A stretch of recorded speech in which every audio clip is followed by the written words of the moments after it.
Salve a tutti, benvenuti a questa nuova puntata di Soundtrack City Plus, sempre insieme io e il buon Massimo Privitera. Ciao a tutti, sono qui con lui, ma non è un effetto speciale. No, siamo sempre insieme. Siamo noi veramente. Allora, e questa volta siamo particolarmente felici perché finalmente ogni tanto, insomma, ce ne capita qualcuna e noi dobbiamo assolutamente, come dire, interrogarla, intervistarla, è il caso di dire. Stiamo parlando di una compositrice giovane, ma che comunque ha già ricevuto delle soddisfazioni che adesso poi ci dirai. Stiamo parlando di Ginevra Nervi. Allora, che Massimo è andato a intervistare nel suo studio. Nel suo studio privato, sì, a casa sua, nel suo studio. Ginevra Nervi, che vive a Roma, ma è genovese di nascita, e ha già ricevuto un bel po' di riconoscimenti abbastanza importanti per una ragazza così giovane, ma molto in gamba. Andatevi ad ascoltare le sue colonne sonore e anche i suoi lavori extra cinematografici. Nasce poi come cantante, come ricercatrice di suoni, di timbri. Infatti abbiamo parlato molto di questo e lei poi scherzando si è chiamata una sorta di navigatrice del suono, una pirata del suono, interessante, senso positivo. Quindi poi ne vedrete e ne sentirete soprattutto delle belle molto particolari. Ginevra Nervi ha ricevuto negli anni un premio importante, il premio Nino Rota, come giovane talentuosa nel cambio della musica applicata alle immagini.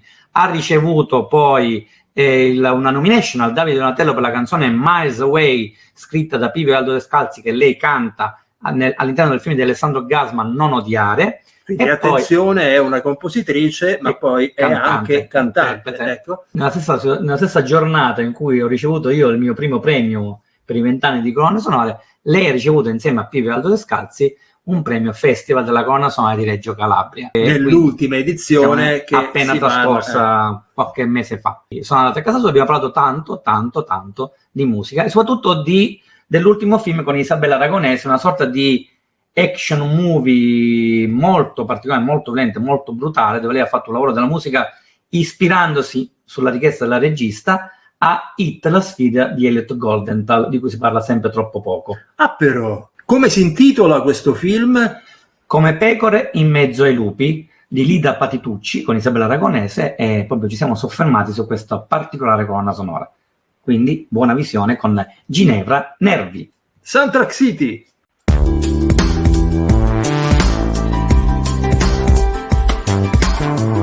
Benvenuti a Soundtrack City, e questa è una di quelle occasioni d'oro perché io, tranne il mio socio di merende Marco Testoni, sono dal vivo con una compositrice, in questo caso, meraviglia delle meraviglie, la mia amica, nonché grandissima veramente autrice, Ginevra Nervi. Ciao, grazie sempre per le tue bellissime parole, ed è veramente un piacere ospitarti nel mio studiolo domestico. Infatti siamo nel tuo studio. Nel mio piccolo e umile studio domestico. Bene. Tra l'altro con Ginevra condivido una bellissima esperienza che è stata quella del Festival della colonna sonora, dove siamo stati premiati, io, lei, poi Pio e Aldo Descalzi, come ne abbiamo parlato anche ampiamente su Soundtrack City, e Ginevra è stata premiata per il suo lavoro intenso nell'ambito della colonna sonora, colonna musicale, meglio. Ed è un piacere parlare con lei perché poi, tra l'altro, essendo anche una giovane compositrice, comunque con già un bel po' di lavori alle spalle, sia in ambito cinematografico che in ambito televisivo, e non solo, poi anche una cantautrice. Ricordiamo che lei è stata nominata per Miles Away ai Davide Donatello 2021, per la colonna sonora scritta da Pio e Aldo Descalzi, ma tu hai cantato la canzone originale, sì, del film Non odiare di Paolo Mancini. È preparata, vedi che è preparata. Ho fatto i compiti. D'altronde dietro abbiamo anche Isabella Aragonese, Giusto. Per questo tuo ultimo film. Sì, Come pecore in mezzo ai lupi, con la regia di Lida Patitucci, produzione Groenlandia. È uscito nelle sale cinematografiche il 13 di luglio, giorno peraltro in cui io suonavo a Videocittà, il festival che organizzano al Gazzometro qua a Roma. Infatti purtroppo non sono potuta andare alla prima del film, mannaggia, perché sarebbe stato veramente molto, molto bello, e il film è stato in sala per qualche settimana, siamo riusciti a portarlo in sala, Ho iniziato a lavorare alla colonna sonora di questo film, che era il 2022. È stato un bellissimo anno di lavoro, tra l'altro è stato molto bello ritrovarmi con Lida dopo tanti anni, perché io e lei ci eravamo incrociate, scontrate, ma mai conosciute di persona su Curon, la serie di Fabio Mollo e Lida Patitucci, appunto, dove io avevo firmato, diciamo, un episodio, la colonna sonora originale era firmata da Giorgio Giampà, e poi anche Carmelo Emanuele Patti e io firmammo alcuni brani che poi andarono sulla serie.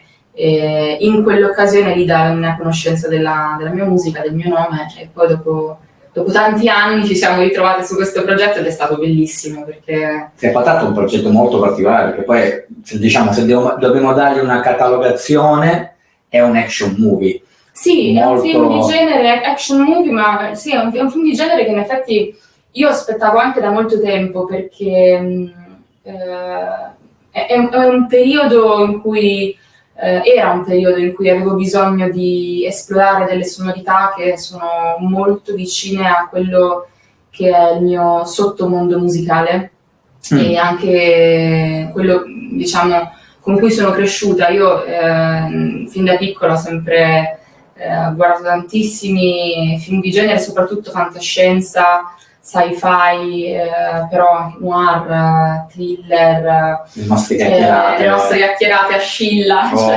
su film contro film. Esatto, però uno dei primi film che guardai quando ero ragazzina, bambina più che altro, assieme a mio fratello, lui, diciamo, il grande cinefilo di casa, esatto, con il quale mi sono avvicinata dall'altro al cinema, era Hit la sfida di Michael Mann, De Niro e Al Pacino. Musica di Elliot Goldenthal, grandissimo compositore newyorkese di una finezza incredibile, uno studio sui suoni, sulla musica. Tra l'altro in quel film lì c'è un pezzo che io adoro e che hanno emulato poi tutti, in primis Zimmer nel Cavaliere Oscuro, Il Ritorno, la famosa scena della rapina. Ti ricordi che quel pezzo esatto, c'è una roba. E calcola che io e Lida nelle nostre, diciamo, settimane di full immersion a casa mia, stavo ancora a Garbatella in realtà, non eravamo in questo studio, prendemmo quella sequenza e quel tema come esempio, come reference, per dire: questo è quello che dobbiamo fare, il vostro mondo, è il nostro mondo.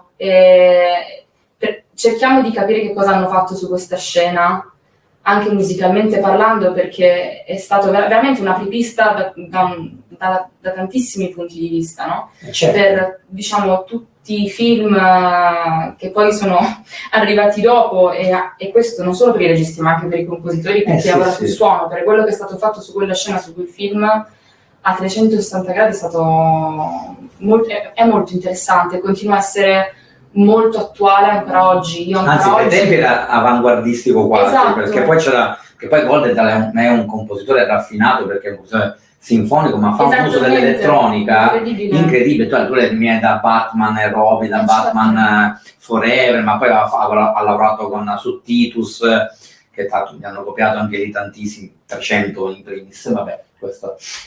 Ma è un compositore veramente di una scaltrezza compositiva e genialità uniche, che effettivamente però oggi pochi si ricordano. Lavora poco lui, perché si è reso conto che il cinema, quel tipo di cinema non gli appartiene, cioè questo tipo di cinema odierno non gli appartiene più, ed è un peccato, perché è uno che veramente sa cosa vuol dire essere funzionale, ma con la propria identità, la propria cifra stilistica, e dare quel quid in più alle immagini. Esatto. E poi soprattutto il suo saper immergersi nell'uso dei timbri, che è qualcosa che a me affascina sempre molto, sia quando ascolto il lavoro di altri compositori, ma quando poi lavoro anche alle mie composizioni.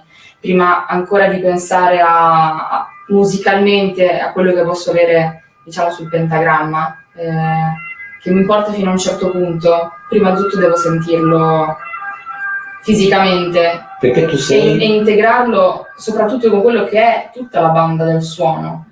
Perché tu sei, come dicevamo poco fa, fuori onda, è una navigatrice dei suoni. No, lei è anche tu c'è anche ricerchi i suoni. Guarda, navigatrice da genovese sicuramente, siamo spostati un po' dappertutto, no? No, però la sono tua una pirata del suono, possiamo dire così. No, pirata del suono potrebbe avere un bruttissima connotazione. No, ma pirata nel senso positivo, alla Jack Sparrow nel senso positivo. I programmi in questo studio sono stati comprati e registrati legalmente. Infatti. Non pirata nulla.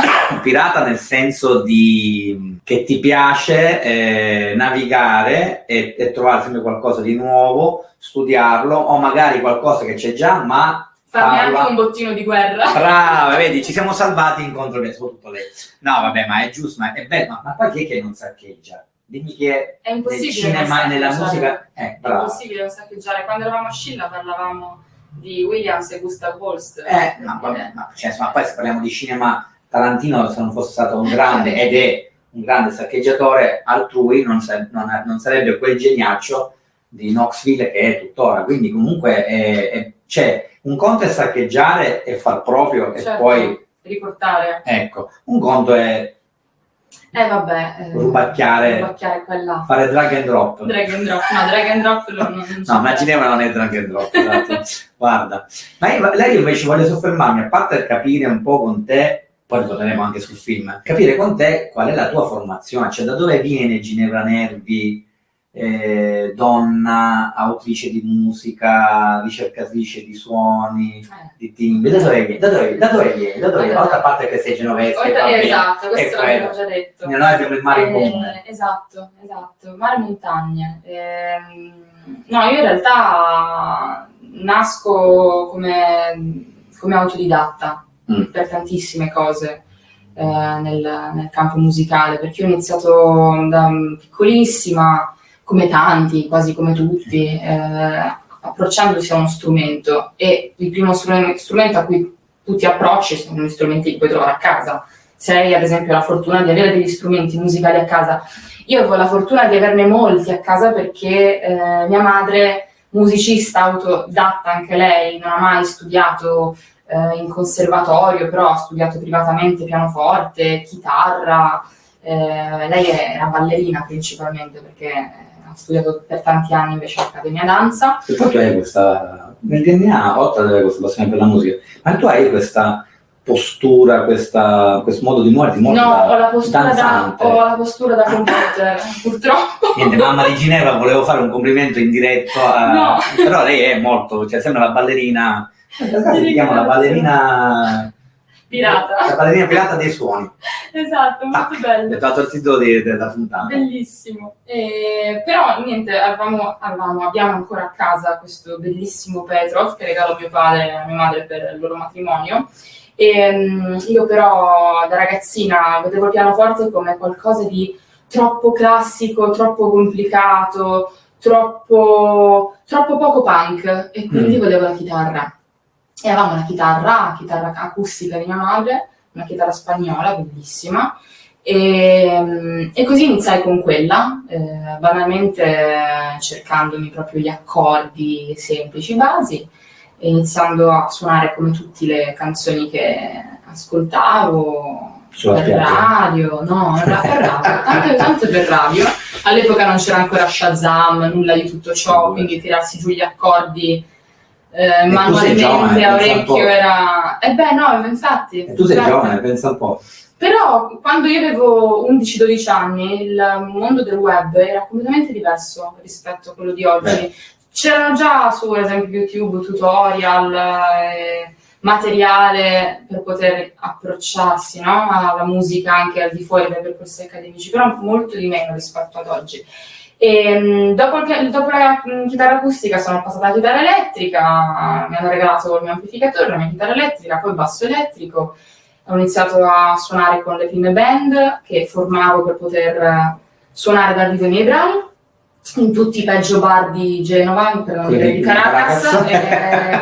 Quindi mi sono fatta fino a 18 anni la classica gavettina da... Ma non ti è capitato il momento serale tipo col lancio di birra alla Blues Brothers? Certo, però sì. Il bassista con cui suonai lanciò la birra addosso al pubblico. Quindi è stato il contrario, però ci divertivamo moltissimo e ci divertivamo veramente un sacco. Poi insomma, io ho sempre ascoltato tantissima musica, quindi il mio background musicale arriva un po' da tutte le parti, da musica classica, musica folcloristica, a quella più sperimentale. Mi ricordo che mia madre la domenica mattina a volte metteva su il disco di Dancing in the Dark. Oh, Bjork. Esatto. Dancer o Dancing in the Dark? Dancing in the Dark. Non hai detto giusto, brava, è colpa, è una ragazza colpa. No, perché... La sa. E io mi ricordo che la mattina ci svegliavamo mio fratello con questa musica veramente assurda e io non riuscivo a capire se mi piaceva o se mi dava in volta a stomaco, perché e poi capì invece che era qualcosa di incredibile. Sì, e poi ho conosciuto la New Wave di tutto, insomma. Infatti io quando ti ascolto, quando mi è capitato di ascoltare con il tuo colonna sonora, ma anche qualcosa che va ben oltre l'ambito della musica applicata alle immagini, ci ritrovo delle sonorità che mi piacciono, che poi ho cominciato a capire da grande, cioè nella vecchiaia, diciamo, perché alcune cose, quando avevo la tua età, non riuscivo a capirle, non mi aggradavano tanto. Invece poi mi sono avvicinato anche all'elettronica tardivamente e ho fatto mie delle cose bellissime, e ovviamente prima quelle della mia età, quindi Tangerine Dream, certo. Poi mi sono avvicinato ad altro, però ho capito che comunque ci sono degli ambienti che possono coesistere o anche magari viaggiare in parallelo, però trovare delle soluzioni, delle innovazioni sonore incredibili. E io ci trovo delle cose molto in te, sia dal punto di vista classico che elettronicamente moderno. Ma sai, credo che alla fine l'utilizzo delle etichette che noi facciamo sui generi musicali, soprattutto oggi, no? Abbia forse perso un po' la sua potenza, soprattutto nel momento in cui sono nate le avanguardie musicali, cioè un po' nel momento di rottura da Arnold Schoenberg, anche forse un goccino prima, però dalla dodecafonia, quindi poi arriviamo con le primissime avanguardie novecentesche ad oggi, è cambiato completamente il mondo in cui viviamo, ma non solo da un punto di vista sociale, ma anche da un punto di vista sonoro. Infatti. E il mondo in cui viviamo, acusticamente parlando, non è più quello dell'Ottocento, del Settecento, e le necessità dei compositori andavano di pari passo con, diciamo, l'avanzamento tecnologico e tutto il mondo che letteralmente stava cambiando, le guerre, la necessità anche di raccontare qualcosa che apparteneva a un uomo nuovo, diverso, a una società diversa. E sono nati linguaggi diversi. La musica per le immagini ha una funzione diversa e fa sua tutto l'insieme di quello che è stata la musica prima. Quindi ad esempio oggi a volte mi fa sorridere quando, soprattutto nel mondo della musica da film, no? La musica per le immagini, si tende a mettere tantissime etichette, a volte troppo. A me capita tantissimo, soprattutto nell'ultimo periodo, che magari alcuni registi o registe si approccino a me dicendomi però tu fai esclusivamente musica elettronica, e a me questa cosa un po' dispiace, perché se all'inizio per me era un po' una sorta di bandiera da sventolare, no? Perché ho studiato elettronica in conservatorio e perché credo che dentro l'elettronica ci sia qualcosa che non riguarda soltanto la macchina, l'informatica musicale, l'oscillatore o l'analogico, ma c'è tutto quello che c'è stato prima, perché senza quello che c'è stato prima non avremmo potuto essere qua. C'è quello che si dimenticano totalmente di dire, c'è il famoso studio e ricerca. Sì. Che ogni tanto si dimenticano questa cosa qua, che ci vuole, a parte il fatto di poi fare la gavetta su la tipologia di musica, certo, però la devi studiare, la devi studiare, vivere, la devi ascoltare, la devi capire. Come tutte le cose. Ma infatti guarda, tu hai fatto un discorso bellissimo che poi può anche ramificare tante altre cose, ma io mi soffermerei su una in particolare. Tu che sei una compositrice e anche una cantante, oggi che siamo tempestati di suoni, questa cosa è un fastidio o è in questo momento noi abbiamo sotto ogni tanto in sottofondo ambulanze, camion, bus, camion, poi che ne so, rumori di varia natura su cui Zimmer ci potrebbe fare un'intera colonna sonora, ma non solo lui, c'era Vangelis che era anche lì, Sakamoto che è un ricercatore di suoni, pace l'anima sua, è stato un grandissimo ricercatore di suoni. Questo, cioè tu che quando componi, quando scrivi, quando pensi a quella cosa, quindi con uno studio retroattivo, tutta questa confusione di suoni che ti circondano è disturbante o è motivante per qualche altra tipologia di evoluzione del tuo modo di è una scrivere? bellissima domanda, ti ringrazio, perché in realtà hai colto qualcosa che fa parte della mia quotidianità, sia a livello compositivo, nella scrittura, ma poi proprio anche a livello percettivo. Da un lato io sono fortemente consapevole che viviamo in un mondo acusticamente troppo inquinato e questo ce lo dice l'ecologia sonora, ma ce lo dice la nostra percezione acustica che viene veramente... siamo ingozzati dai suoni e soprattutto siamo sommersi da musica in ogni istante della nostra vita, anche quando davvero non è necessario. Sì. Perché cerchiamo molto grezzamente di utilizzare la musica come uno strato di vernice da passare sopra qualcosa che non vogliamo più ascoltare, che è il paesaggio sonoro in cui viviamo. Okay. Questo paesaggio sonoro però oggi è eccessivamente inquinato e il nostro orecchio si è talmente tanto sensibilizzato a questa banda di rumore costante che cerca in qualche modo di filtrare qualcosa che è eccessivo. Ma viene anche involontario.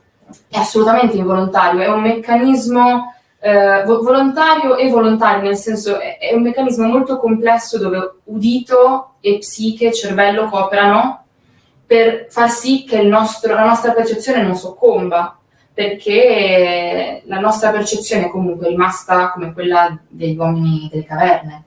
Il nostro udito non si è sviluppato, non si è evoluto nel corso dei secoli per far sì in qualche modo che la nostra percezione percepisse in maniera più funzionale per non farci risultare fastidiosi certi suoni, certi rumori. Noi percepiamo sempre dai 20 ai 20.000 Hz circa, e la nostra soglia, diciamo, il nostro limite a livello di decibel è di 120 decibel. Oltre quello il nostro udito subisce dei traumi, no? Sì. E percepiamo sempre allo stesso modo, però il mondo intorno a noi è cambiato tantissimo. Sono sorti anche gruppi di ricerca, no? Ad esempio mi viene in mente Pierre Schaeffer in Canada tra gli anni 60 e gli anni 70. Facciamo vedere questo libro che mi hai fatto vedere poc'anzi, che ci tenevo perché qua lo trovo. Guarda, vedi che sono stato bravo perché stavo distruggendo una statua. No, quella è una cosa orrenda che ho comprato a Firenze. Lo facciamo vedere, guardate, facciamo vedere questo libro che non so se si vedrà, ma ne parliamo, che è Educazione al suono di Murray Schaeffer. Sì, esatto. In realtà questi sono degli esercizi, 100 esercizi, 100. Mai fatti tutti. Io me ne sono segnata alcuni molto divertenti.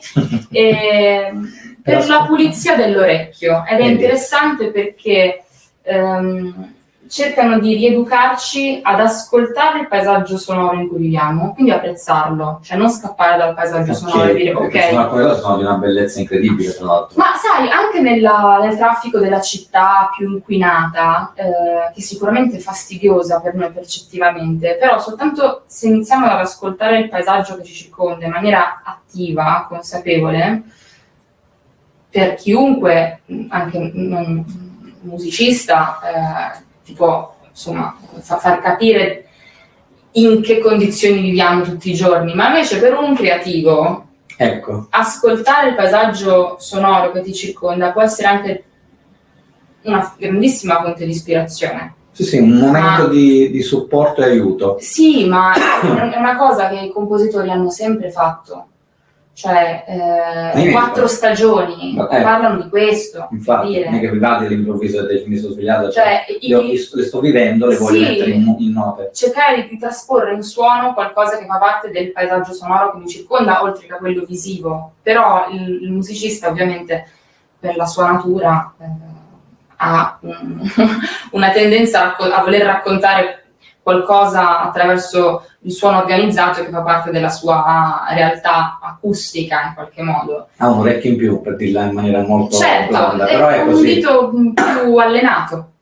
Quindi... Ma guarda, mi ricordo sempre che, infatti tu questa cosa qui dei passaggi sonori è bellissima, che c'era un aneddoto su Morricone che non gli veniva un'idea per una colonna sonora, sostiene Pereira, e doveva far capire l'aspetto politico e rivoluzionario del personaggio, e sentì per strada un corteo di dimostranti e di un sindacato, e stavano facendo il tipico rumore manifestanti con i tamburi, e quella cosa lì gli fece subito scattare l'idea di come portare musicalmente da una cosa che sentiamo sempre, che il tipico suono del tamburo che ci sono nei cortei, tutto quando ti devi fare sentire, ascoltare. Chiaro.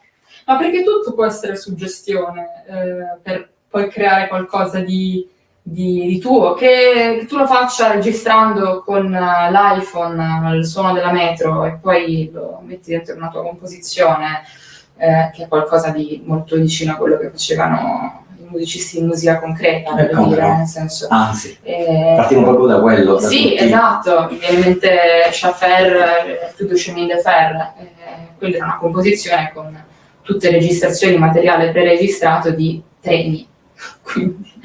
E parliamo del 48. Infatti quindi... poi da nottire che poi mi parte sempre il ponte, come Joker ha fatto questa cosa nella scena della metropolitana. Esatto, ma musica dal Novecento in poi, pensare che tutto quello che fa parte del paesaggio sonoro non possa interagire con un organico classico, anche proprio a livello di strumentazione, penso sia un po'... È un assurdo. Ma inutile, non ha senso, perché il linguaggio si è completamente fuso, e quindi per quello che per me è difficile parlare di etichette in maniera molto settoriale, appunto, quando ci riferiamo a dei compositori, perché io non potrei mai dire Ennio Morricone è stato un musicista di musica classica.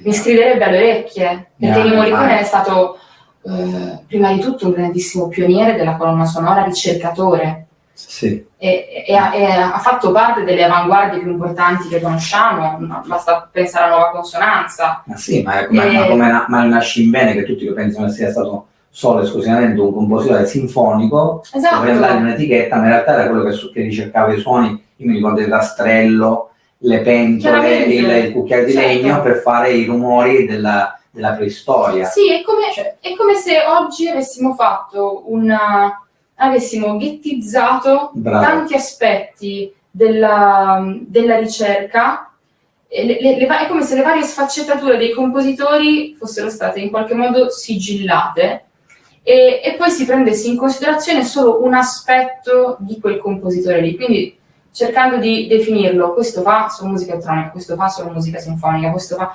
Ed è un peccato. Ma questa colpa non è il vostro, la colpa è della totale, si passi il termine, forse qualcuno poi mi aggredirà, ignoranza da parte soprattutto di... no, ma non parlo neanche della gente che ascolta, del popolo che ascolta, di coloro che devono parlarne, quindi di una critica, di un certo giornalismo, di un certo anche... di una certa tipologia di musicologo, che è anche assurdo, perché dovrebbe essere il primo a non etichettare. Io per esempio, che non sono né un musicista né un musicologo, ma sono semplicemente un appassionato, lo dico da una vita, da 20 anni, parlo di musica applicata alle immagini.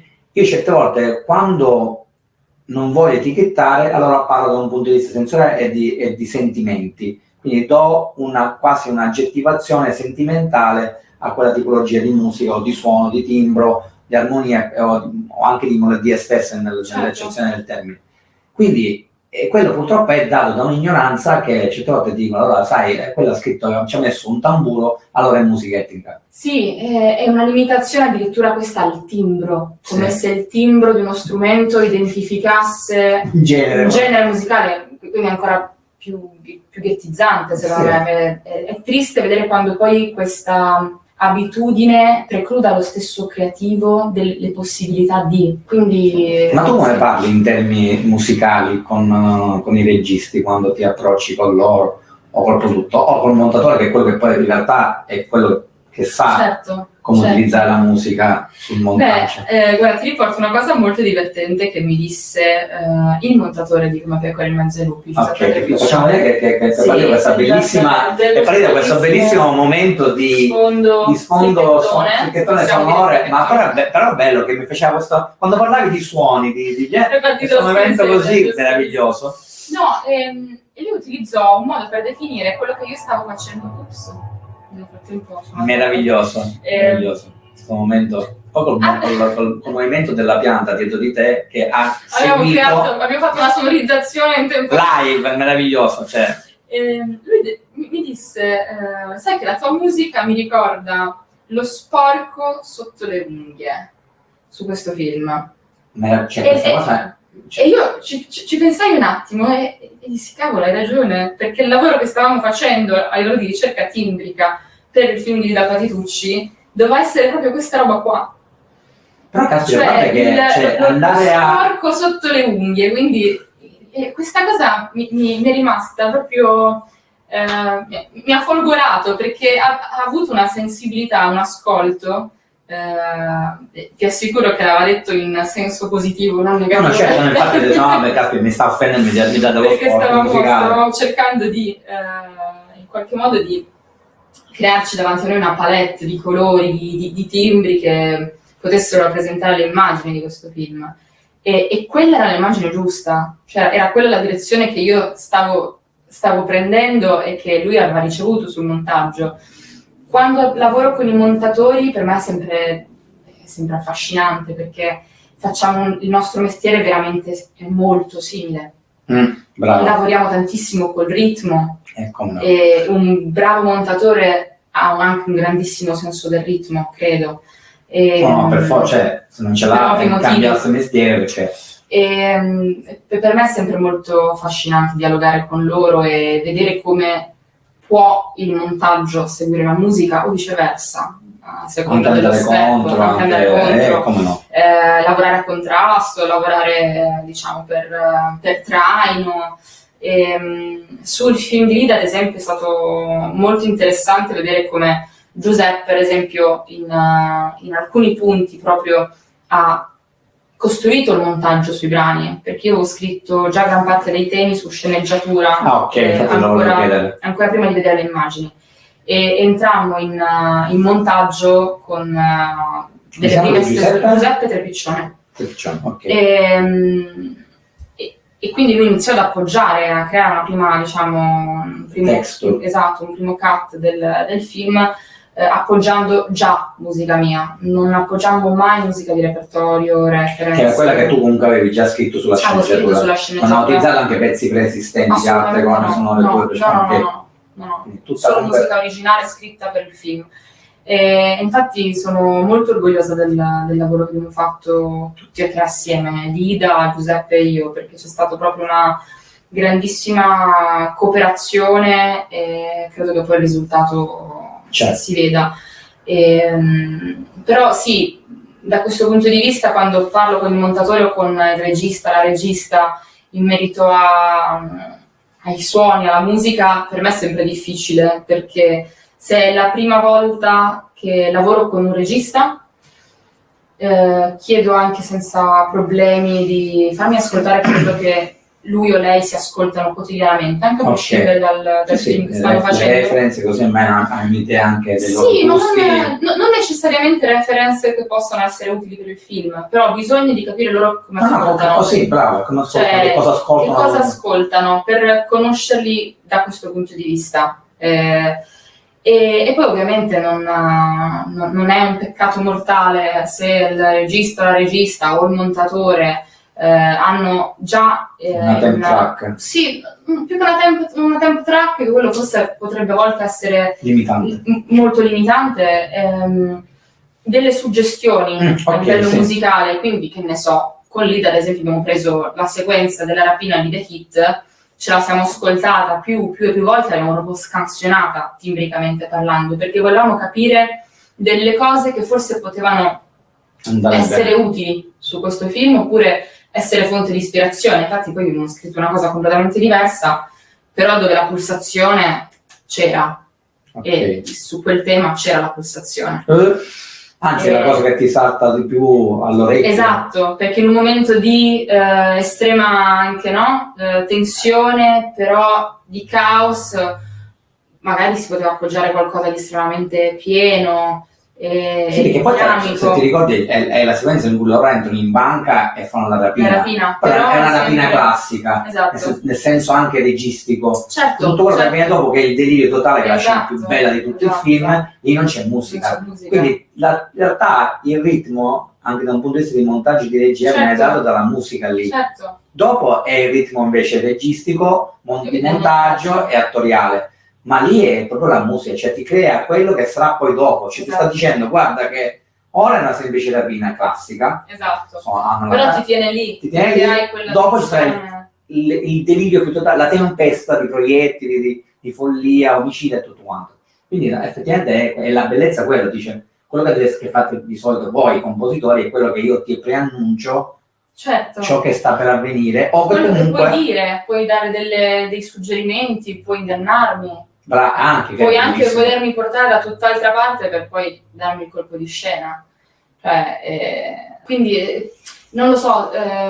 Ma tu come pensi musicalmente? Però non ho mai fatto questa domanda. Come penso musicalmente? Ma a prescindere dalle immagini, a prescindere dal tuo lavoro sulle immagini, come pensi musicalmente? Cioè tu ti trovi una sceneggiatura davanti, o magari ti chiama un regista, una regista, e ti dice senti Ginevra, io voglio te, e tu cominci a studiarti il regista, capisci cosa fa, magari vedi film, poi tu sei cinefila come me, quindi sicuramente questa cosa la fai. Cioè il pensiero musicale tuo qual è? Il pensiero sonoro, il pensiero... Nel lavoro sulle immagini cerco di, anche in sceneggiatura, cerco di provare a immaginarmi cosa potrebbe esistere in quello spazio a livello sonoro. E quindi che tipo di suoni fare stare in quella scatola. Potrei anche dire, in questa sequenza siamo, che ne so, in una stanza molto piccola, claustrofobica, e abbiamo un personaggio, e ad esempio, che ne so, farci stare un suono molto piccolo, oppure un suono molto più grande della stanza. Che rende ancora più claustrofobica. Esatto, cioè per provare a lavorare per spazi, per masse,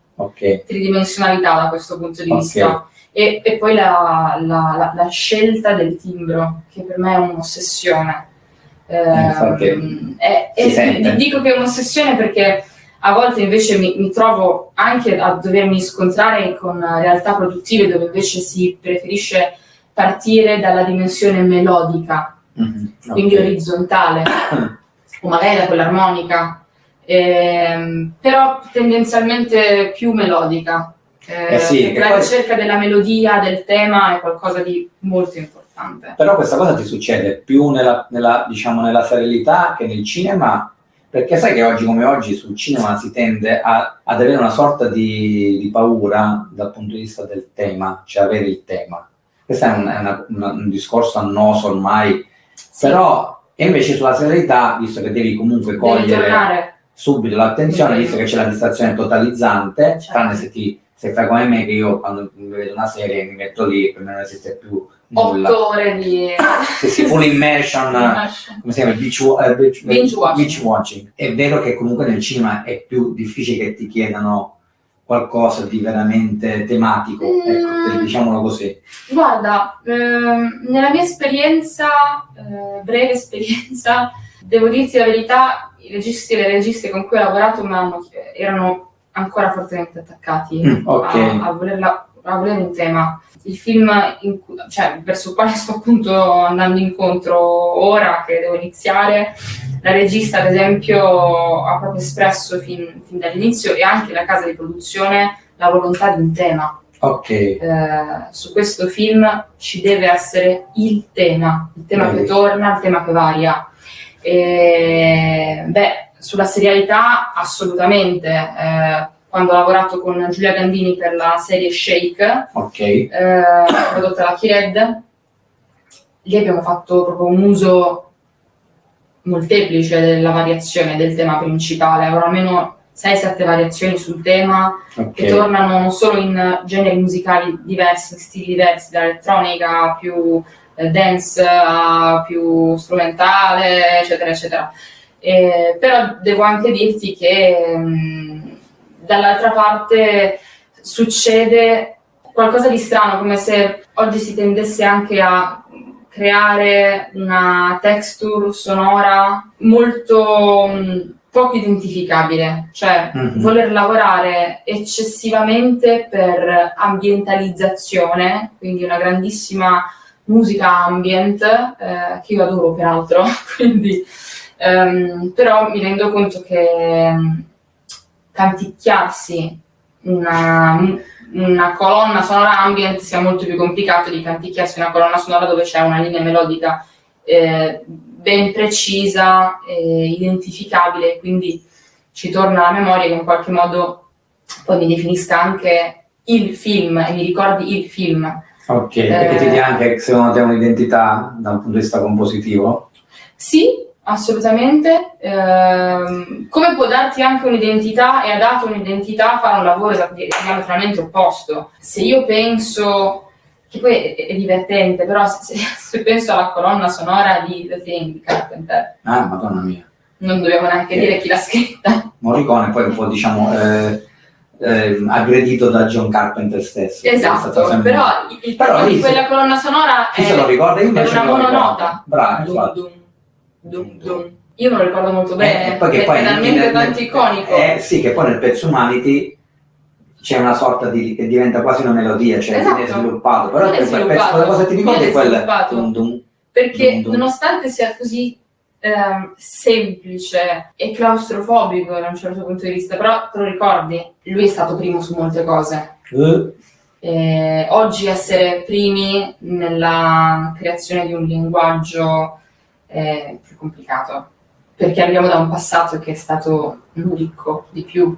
Quindi infatti, stiamo vivendo in un momento un po' di... Perché non mi ricordo che diceva che sotto voi da un punto di vista musicale, ma anche da un punto di vista artistico in generale, poi se andiamo nel dettaglio, nel caso tuo musicale, poi tu lavori comunque per il cinema, per le serie, quindi anche visivo, ma è una post-industrializzazione dove in realtà si va a pescare tutto quello che è stato già fatto. Certo. E per fare qualcosa di nuovo è di una difficoltà enorme, quindi come fai? Cioè tu hai questa sensazione di volerti distinguere, cioè distinguere non per prevalere o per certo. ma per comunque far capire la tua cifra, il tuo linguaggio, e certe volte può risultare che questo fatto di non poterti distinguere e rimanere un po' ancorata a certi cliché, a certe modalità, un po' ti ingabbi? È una domanda alla Marzullo, è vero, ma la verità è che siamo tantissimi a fare questo lavoro, siamo tantissimi a scrivere musica proprio sul globo terracqueo, quindi... Infatti, ti devo dire che anche tantissimi anche bravi, ce ne sono veramente bravi. Sai, una volta, torno sempre al discorso di prima, non possiamo più ragionare seguendo dei canoni che non fanno più parte di questo tempo, quindi credo che di pari passo l'unicizzazione di una professione decada in qualche modo. Questo è dato dall'epoca storica in cui viviamo. Sì, se prima la figura del compositore, la società in cui vivevamo aveva bisogno di più braccianti, dire, o di costruttori, oggi la figura anche del lavoro creativo ha seguito la post-industrializzazione, quindi il numero dei lavoratori nell'ambiente dello spettacolo, eccetera, qui si è quintuplicato, moltiplicato a dismisura, giustamente. Nel senso, anche è l'evoluzione di, però questa cosa che dici, perché poi divago a mille ma poi mi piace che tu apra più mille parentesi, perché poi andiamo in cose che ti dovevo chiedere, ma non te li chiedo perché te li stai già tu molto semplicemente regalandocele, perché poi anche una qualità di linguaggio e di spiegazione del tuo lavoro, che è la cosa più complicata nella sua... Parlare di musica è complicatissimo, molto difficile, però quello che tu dici... Però a me dispiace, perché quando io vedo una persona come te, che ascoltandola comunque noto che c'è una sua peculiarità, c'è una sua cifra, c'è una ricerca e non è semplicemente buttata lì, come ce ne sono tanti oggi, che giusto perché devo fare questo mestiere lo faccio, butto lì e che si è visto, tanto la gente non capisce, non se ne accorge. Era il famoso discorso della casalinga di Voghera, facciamoli sentire, vedere tutto, tanto non capisce nulla. Non è vero, perché se una persona tu gli dai arte e gli dai i massimi livelli, quindi qualità e non quantità, quella persona capirà che c'è la qualità. Certo. E non c'è solo la quantità, quella che è stata ammorbata, quindi la capisce benissimo.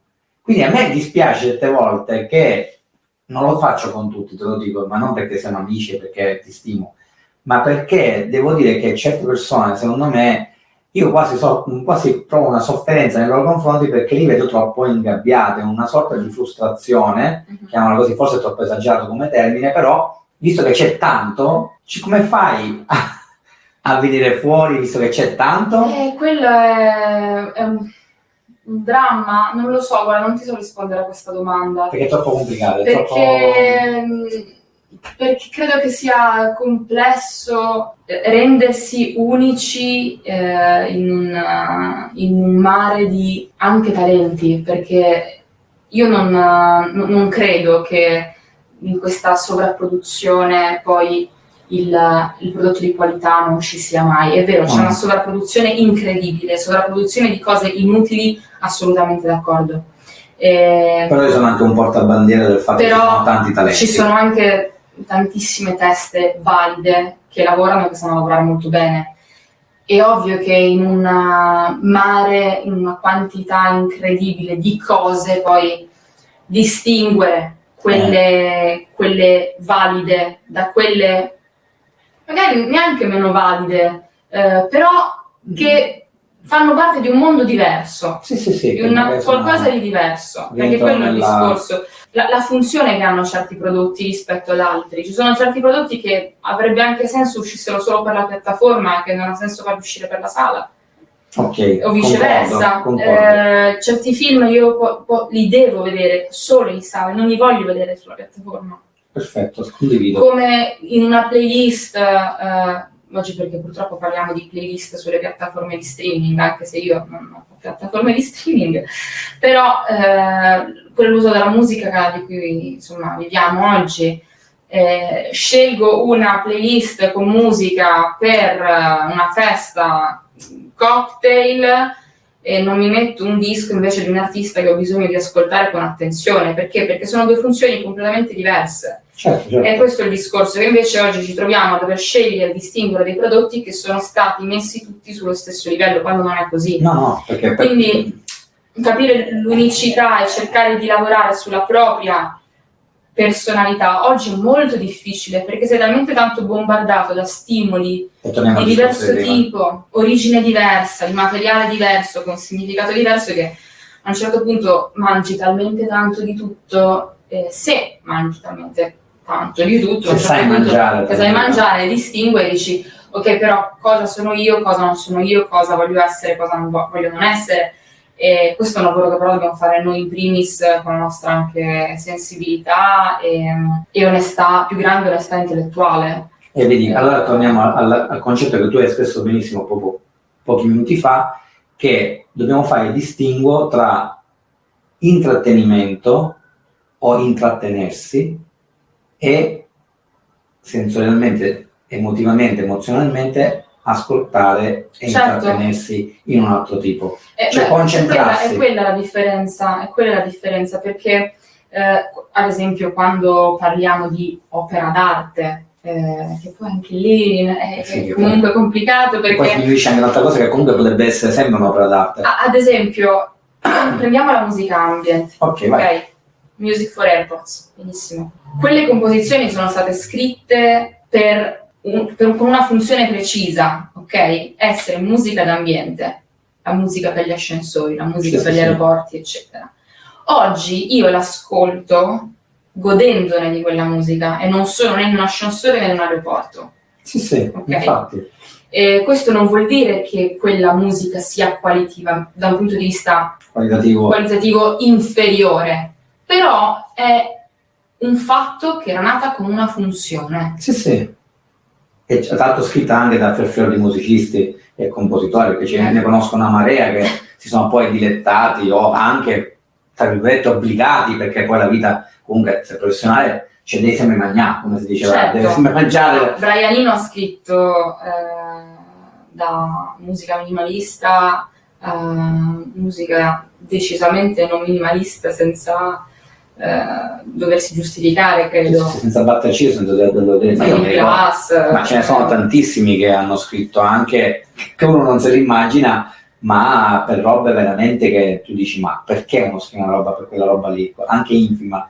No, attenzione, è tutto un processo, è tutta una motivazione. Poi se c'è anche dietro, semplicemente perché devi rendere, come una volta mi ricordo chiese da Lanzipesi, ma perché ha scritto la musica per un film che era veramente di una bruttezza, ma una cosa che proprio scemo, totalmente scemo, e lui mi disse, guarda, ci sono delle cose che tu scrivi perché ti innamori subito e sei felice, altre cose che scrivi semplicemente perché devi mantenere la famiglia. Certo, ci sta. È un lavoro ma come gli altri. Sarebbe anche ipocrita non dirlo. È assolutamente ipocrita non dirlo, soprattutto oggi. Capito? Ma poi Morricone negli anni 70, che quando diceva ha scritto 30 pezzi, 30 colonne sonore, non ha... Sì, ma morti, non vedeva neanche i film, non leggeva neanche la sceneggiatura, gli dava un tot al chilo e quella la mettevano lì, appoggiata proprio nel senso della parola. Ma gli potevi dire di no. Ma la vera sfida sta sempre nel riuscire a distinguere una funzione dall'altra, e anche magari in un atto creativo un po' più mercificato, passiamo il termine, sembra bellissimo, cercare di mettere comunque se stessi. Infatti ti dico, e quella forse è la sfida più grande, perché a me ad esempio è capitato su un progetto di cui non parlerò, che tanto io so, mi si è chiesto di fare copia carbone su copia carbone su copia carbone di una temp track, e alla fine ho dovuto farlo. Però dall'altra parte avevo anche un interlocutore che aveva poco interesse nel creare qualcosa ad hoc per di nuovo originale. Dipende anche tanto dall'interlocutore con cui sta interagendo. Forse anche su questo dobbiamo soffermarci, perché non lo so, a me capita sempre più spesso di scontrarmi anche con realtà sorde. Che hanno difficoltà anche un po' a fidarsi del compositore.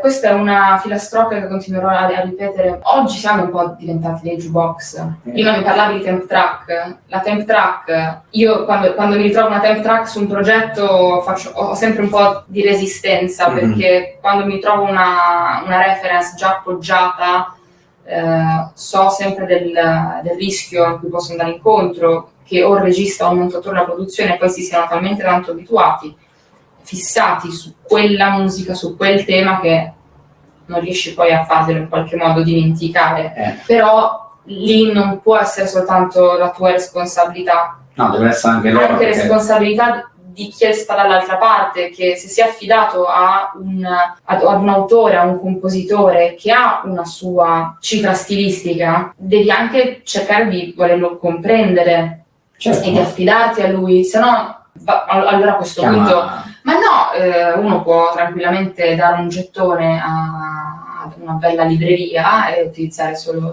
librerie. Purtroppo questa cosa sta anche dilagando, l'uso di acquisizioni di librerie in massa, di pacchetti di musica preconfezionata, pagata pochissimo, pagata niente, magari 50 o meno euro al brano, e magari all'artista, compositore in questione magari poi non arrivano neanche più diritti editoriali, perché magari c'è l'acquisizione totale, eccetera, eccetera. E questa cosa sì che fa la differenza tra un compositore di musica originale per un progetto o chi invece crea pacchetti per essere comprati, acquisiti e utilizzati per un determinato scopo. Un conto è se questo scopo è mettere musica al supermercato, un conto è utilizzare queste tonnellate di librerie. Ancora peggio mi sento se queste librerie sono generate dalle intelligenze artificiali. Lasciamo stare, si apre un mondo. Per delle opere cinematografiche o seriali o documentaristiche, o chi più ne ha più ne metta, perché dall'altra parte non c'è la volontà di creare qualcosa di unico, di originale. Ma perché c'è ignoranza e menefreghismo. Qualsiasi una musica vale l'altra. Questa mi ricorda un po' la colonna sonora di questo film che fa parte della etichetta che ho dato al mio film, allora perché non utilizzarla? Magari è anche bella, però cosa stiamo perdendo? Perdi la personalità, perdi l'unicità, perdi l'originalità. Cioè se io voglio Ginevra Nervi, chiamo Ginevra Nervi perché io concettualmente almeno ho ascoltato Ginevra Nervi, so come scrive, quindi parliamone, magari io ti faccio sentire che, come dicevi tu, quello che io ascolto abitualmente, però se io vengo da te vuol dire che voglio la tua musica, voglio il tuo modo di pensare in note, se no piglio il primo pinco pallino qualsiasi o prendo tutta la roba di Library. Ma questa cosa la senti? Questa cosa che stai dicendo si sente, ma anche la persona più ignorante musicalmente, uditivamente, anzi, perché io ho degli amici che guardano tonnellate di film e serie e poi le dico, ma tu la musica hai ascoltato? Ma perché c'è la musica? Vabbè, era pieno. Ci sono alcuni che non sono proprio avvezzi a questa si distraggono. Torniamo alla nostra prima grande questione, parlavamo del fatto che c'è troppa musica, che siamo sommersi dal suono costantemente e che forse fare un po' di esercizi di pulizia dell'orecchio di cui parlava Muriel Chauffeur forse non sarebbe male, perché come no? educandoci ad ascoltare il mondo che abbiamo intorno a noi poi apprezziamo anche più attivamente la musica, perché la realtà è che siamo diventati completamente passivi.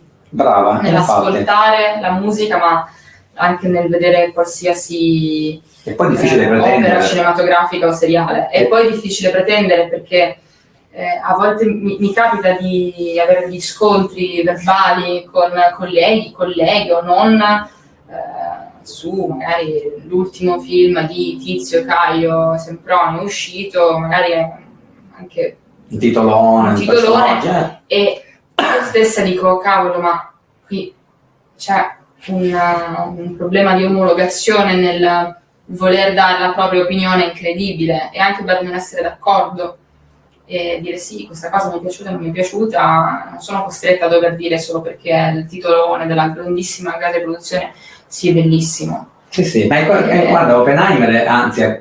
stavo pensando proprio a Oppenheimer. Vedi, Oppenheimer ha, diciamo, scosso un po' le platee. Ha creato una... Perché noi quando abbiamo pubblicato la recensione che ha scritto Marco Testoni, molti si sono trovati non in accordo, che dicono, vabbè, ma quell'esserci troppa musica, anche nei momenti in cui non ce n'era bisogno, effettivamente ci sta, anzi dà qualcosa in più. Questa è la bellezza del riuscire ad ascoltare attivamente qualcosa e farsene e crearsi la propria opinione. Ma vuol dire che almeno l'hai sentita, cioè, se uno parla di quella cosa lì e quindi dà, poi come dici tu, un riscontro, vuol dire che effettivamente è arrivata. Chiaro. O poi se va bene, non va bene, quello poi ad ma le idee divergenti e non concordi poi alla fine sono la dimostrazione del fatto che allora c'è qualcosa. Ecco, brava. Se non ci fosse niente. Se non ci fosse nulla potremmo essere tutti d'accordo, tutti in disaccordo o essere diventati veramente un gregge di pecore e basta. Quella purtroppo è un po' la tendenza. Vabbè. Senti, ma lì proprio scadremo su altri orizzonti. No, ma ti dico, devo essere sincero, è una delle più belle interviste che ho fatto. Dai, grazie. Perché, soprattutto, credo, se non mi ricordo male, che sei una delle prime donne che intervisto live. Wow. Quindi è anche bello anche quello. Poi vabbè, sarebbe sempre bello poter intervistare e poter parlare di persona. Senti, noi abbiamo una classica domanda che mette in crisi, perché noi, come tu ben sai perché ci segui, noi siamo collegati a Morte Radio e ovviamente, siccome c'è anche la parte semplicemente sonora, perché quelli che ascoltano la radio non è che ti vedono tutta la tua bellezza e simpatia, allora, però questa voce per fortuna aiuta anche a capire un po' com'è Ginevra. Ma noi chiediamo una canzone, una movie song originale che ti ha colpito, che ti è rimasta impressa, non tua, non puoi dire Miles Away. No, canzone originale. Della storia del cinema, ma anche della serialità, tanto ormai ci sono delle canzoni bellissime originali anche della serialità, che ti è rimasta nel cuore, che magari ogni tanto quando la senti o ti capita di sentire dici, che però, che bello, quanto è bella ancora. Non mi dire Moon River e Over the Rainbow, perché sono quelle più gettonate, non quelle, capito? Era una di quelle due, capito? Già fregata. E questo è un momento di pausa all'Adriano Celentano che dura tipo 3-4 ore perché dovrei fare un taglio. Facciamo un taglio che non finisce mai qua. Senti, ma visto che comunque abbiamo questi 3 premi qui con noi... Che mi hai chiesto tu espressamente di metterli qua. Certo, non è che questa cosa non è che lei vive... Questa è una cosa proprio coreografica che ho fatto comporre io. Ma perché in cima alla mensola. perché non vedete qui dietro di me?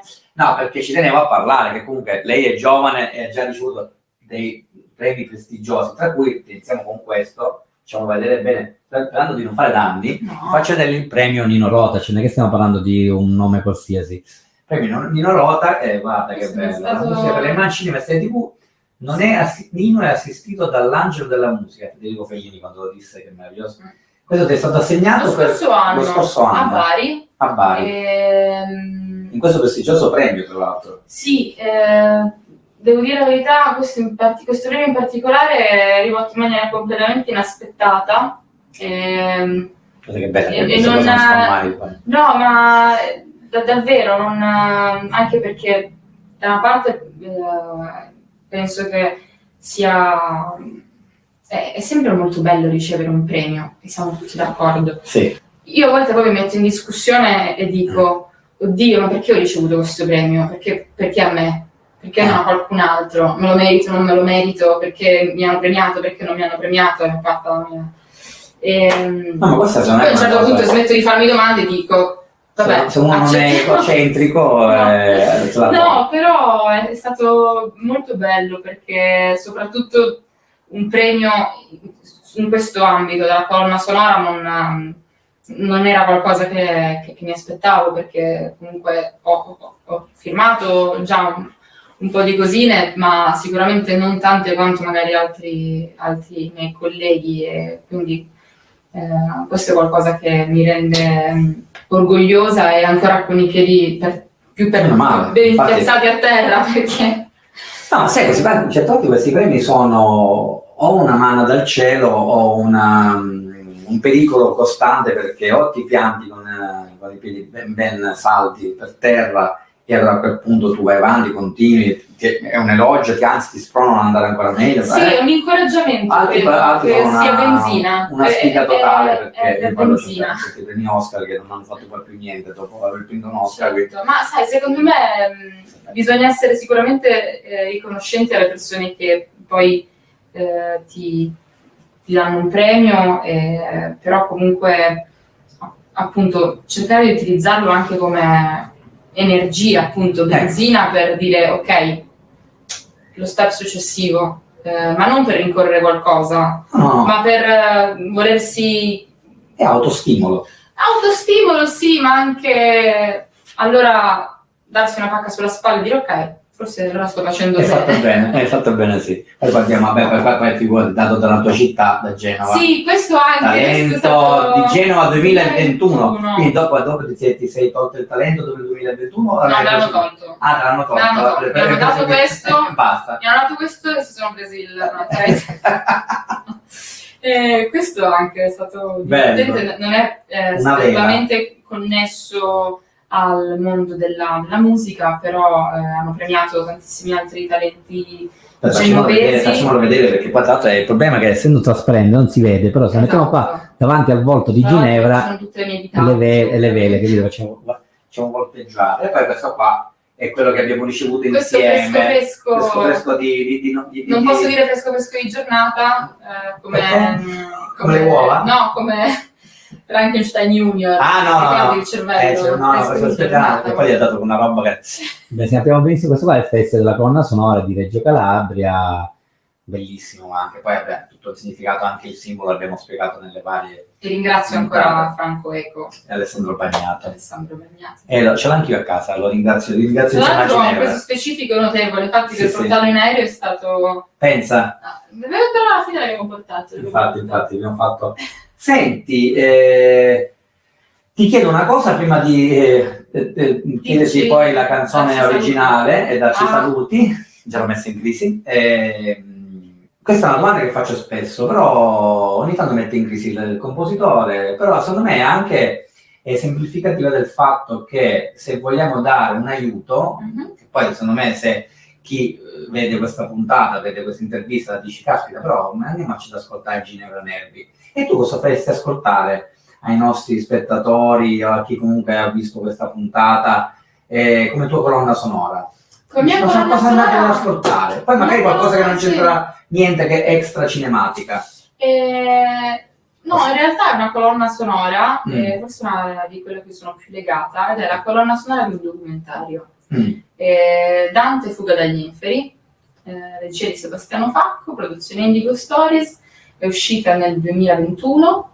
In pieno... No, scusa, nel 2022 è uscita, è stata pubblicata all'inizio 2022, credo, o fine 2021 o inizio 2022. 400 anni di Dante. Sì, della morte. L'anniversario, sì.